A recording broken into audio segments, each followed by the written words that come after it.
Across the world, 5G networks are driving the next industrial revolution, Industrial Revolution 4. But sadly, it seems the UK and Europe are falling behind. I recently came across this article in the Financial Times titled, UK in danger of falling behind on 5G, analysts warn.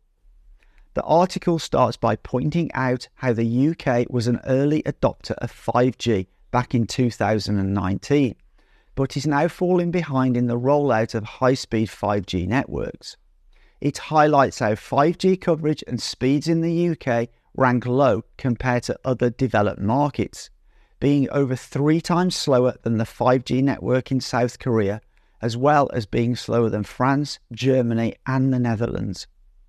The article suggests that the reasons for this are limited investment by mobile operators and the disruption caused by the ban on Huawei equipment, which, as confirmed by Vince Cable, was enacted on a purely political basis due to pressure from the USA.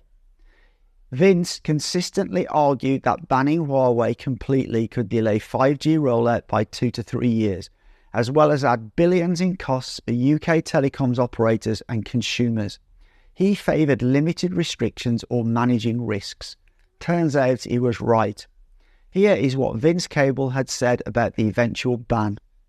Can I just quickly respond to this national security issue, because the issue of Huawei and 5G was raised earlier. And I happened to deal with this in government over a 5-year period, and was repeatedly reassured by the intelligence community, who should know, that our dealings were totally safe.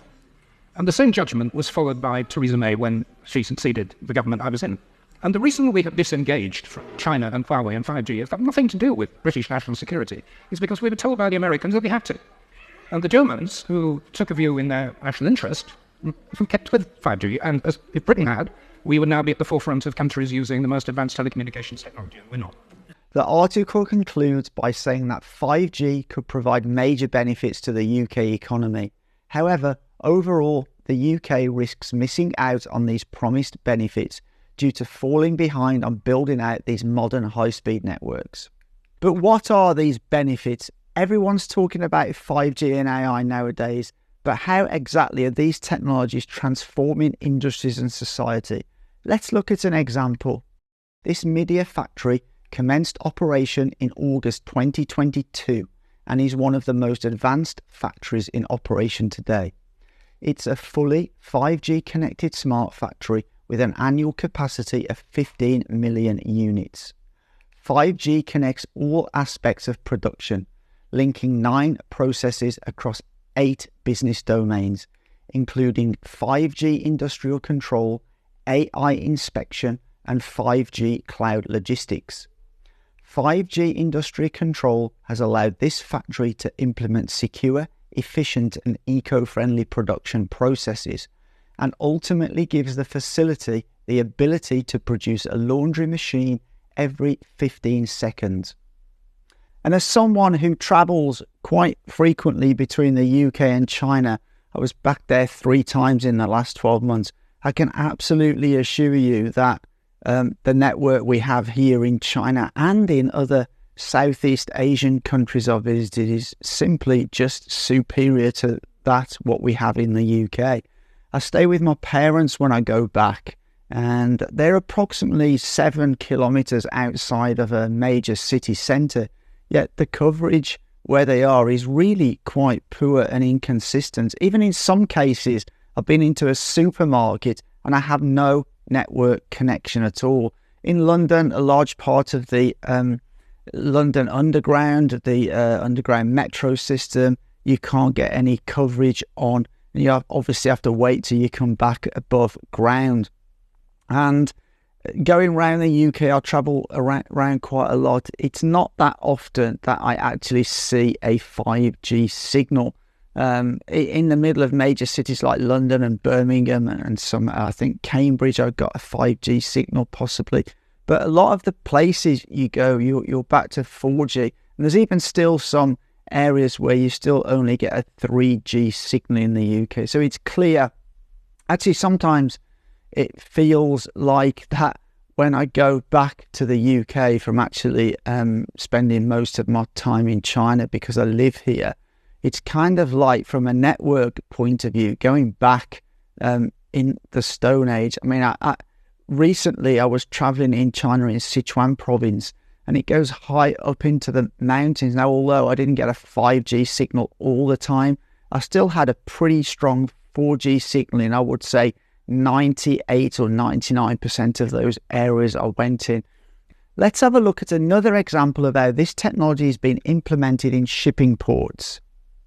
Tianjin Port has built a horizontal transport system and has achieved level 4 autonomous driving, enabling a fleet of 76 autonomous container transport vehicles to efficiently communicate with each other and use cloud-based dynamic shortest path planning. The port also uses cloud-based centralized dispatching to significantly increase overall port efficiency. And finally, weather. Using Huawei's Pangu AI weather forecasting model, which is deployed at the European Centre for Medium-Range Weather Forecasts, the centre can not only calculate weather up to 10,000 times faster, but now with far more accuracy than previous weather forecasting systems. Now let's turn to Europe and take a look at a study from Oxford Economics. The report quotes that there would be significant economic impacts from restricting a key supplier from participating in the development of 5G infrastructure. The report estimates that restricting a major participant from the market could result in additional costs of €3 billion per year over the next decade for the build-out of the 5G networks, and could be as much as €4.5 billion in the worst-case scenario. This will result in between 29 and 78 million people within Europe experiencing delayed access to 5G services. Moreover, in the worst-case scenario, it could mean a loss to the European economy of €85 billion between now and 2035.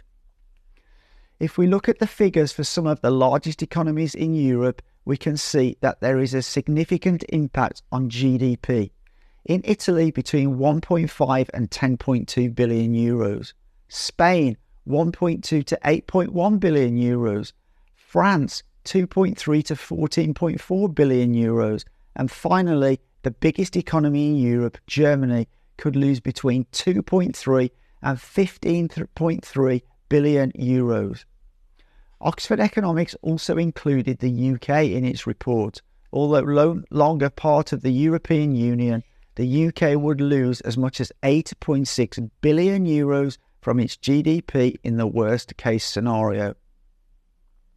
A recent article from Reuters highlighted that Germany's national rail operator Deutsche Bahn could be facing additional costs of 400 million euros and projected delays of 5 to 6 years if the German government decided to ban Huawei equipment. The head of Vodafone Germany, Tanja Richter, emphasized the importance of secure networks in Germany in recent coverage on Handelsblatt. Richter cited a report from European Commission's 5G Observatory that pointed out Estonia, Latvia, Belgium, Romania and Sweden to be the bottom 5 in the 5G population coverage ranking amongst all 27 EU countries. These are countries that had banned or strictly restricted the collaboration between Chinese telecommunication suppliers such as Huawei and their respective national mobile network operations. The 5 countries are also experiencing a drop in rankings and scores for the connectivity indicator of the DESI. Reports for the past 3 consecutive years from 2020 to 2022. And back in 2020, CEO of Vodafone Germany, Hans-Ahmed Triester, had also stated that the political and technical exclusion of Huawei would be a disaster in terms of both the speed and cost of 5G network expansion. The intervention can delay the 5G expansion up to 5 years. Instead of fear-mongering, he advocated an open and fact-based discussion about technical solutions and protective mechanisms for companies such as encryption. Huawei spent over $15 billion on research and development in 2018 alone, more than its 2 biggest competitors combined. Huawei's substantial role has meant restrictions in some markets could significantly reduce competition.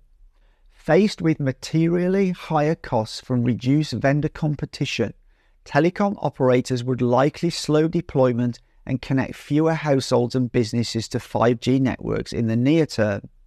Delayed rollout also pushes back the economic benefits that come along with new mobile network generations. 5G capabilities can spur advances and new services across sectors like healthcare, manufacturing, utilities and transport. So, what's the problem? Slow 5G development in the UK and Europe has been proven to be a bottleneck. It's time for policymakers, the technology sector, the economies and people who rely on this technology to come together and push this technology forward, ensuring a better future for us all. I hope this video has given you some explanation into why the UK and Europe are falling behind in next generation 5G services and the fourth industrial revolution. If you did like the video, please consider hitting the like button, and if you like the channel overall, please consider hitting that subscribe button. However, as always, for now, take care.